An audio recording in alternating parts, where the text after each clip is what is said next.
తాకట్లో ఉన్న మీ బంగారాన్ని విడిపించి ఆ రోజు ఆన్లైన్ రేటుకి కొంటాం. Sharma gold company.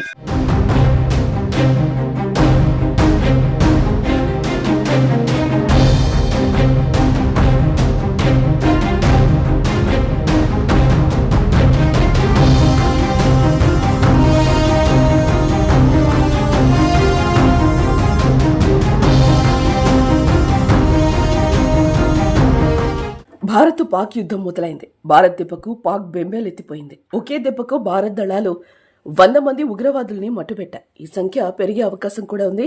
పహల్గామ్ ఉగ్రదాడికి ప్రతీకార చర్య ఉంటుందని చెప్పి మరీ దాడి చేసింది. మంగళవారం అర్ధరాత్రి 1:44 ఆపరేషన్ సింధూర్ పేరుతో భారత్ మెరుపు దాడులు చేసింది. Indian army, Indian navy, Indian air force త్రివిధ దళాలు కలిసి పాక్పై విరుచుకుపడ్డాయి.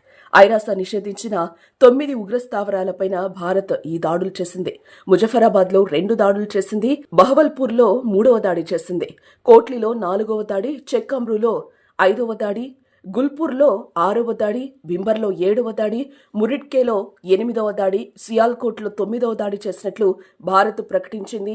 ధ్వంసం చేసిన 9 లక్ష్యాల్లో బహవల్పూర్లోని జైషే మహమ్మద్ ప్రధాన కార్యాలయం, మురిట్కేలోని లష్కరే తోయిబా స్థావరం కూడా ఉన్నట్టు తెలుస్తోంది.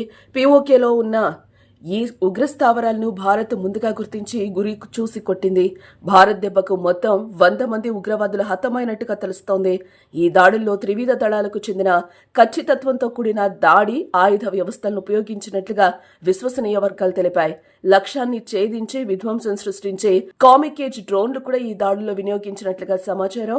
ఈ దాడిలో పాకిస్తాన్ సైనిక స్థావరాలకు ఎలాంటి హాని కలిగించలేదు. పాక్ సైన్యాన్ని లక్ష్యంగా చేసుకోలేదని రక్షణ మంత్రిత్వ శాఖ విడుదల చేసిన ఒక ప్రకటనలో పేర్కొంది. కేవలం ఉగ్రవాద మూలాలను మాత్రమే టార్గెట్ చేశామని పేర్కొంది. పాకిస్తాన్ సైనిక స్థావరాలపై కాకుండా కేవలం ఆ దేశంలో ఉన్న ఉగ్ర స్థావరాలపై మాత్రమే ఈ దాడులు చేసినట్టు భారత్ సైన్యం వెల్లడించింది.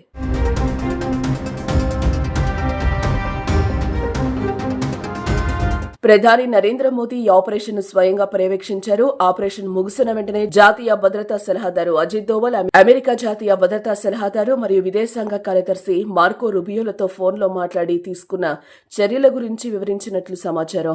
ఆపరేషన్ సింధూర్ పై పూర్తి వివరాలతో కూడిన ప్రకటనను సైన్యం త్వరలో విడుదల చేయనుంది. భారత్ మెరుపు దాడితో రగిలిపోయి బోర్డర్లో పాక్ కాల్పులకు దిగింది. పాక్ సైన్యంపై భారత్ కాల్పులు జరపకపోయినా తన బుద్ధిని మార్చుకొని దాయాది సరిహద్దు గ్రామాలపై విచక్షణరహితంగా కాల్పులు జరిపింది. పాక్ కాల్పుల్లో 3 భారత పౌరులు దుర్మరణం చెందారు. మన జవాన్ల కాల్పుల్లో పలువురు పాక్ రేంజర్లు హతమైనట్లుగా తెలుస్తోంది. అలాగే ఆపరేషన్ సింధూర్తో పాకిస్తాన్ అప్రమత్తమైంది. దీంతో ప్రస్తుతం అక్కడ ఎమర్జెన్సీ పరిస్థితి అయితే నెలకొంది. ఈ మేరకు అన్ని ఎయిర్పోర్ట్లు, పోర్టులను పాకిస్తాన్ క్లోజ్ చేసింది. అలాగే స్కూళ్లు, ఆఫీసులకు సెలవులు ప్రకటించింది. మెడికల్ ఎమర్జెన్సీని కూడా పాక్ ప్రకటించింది.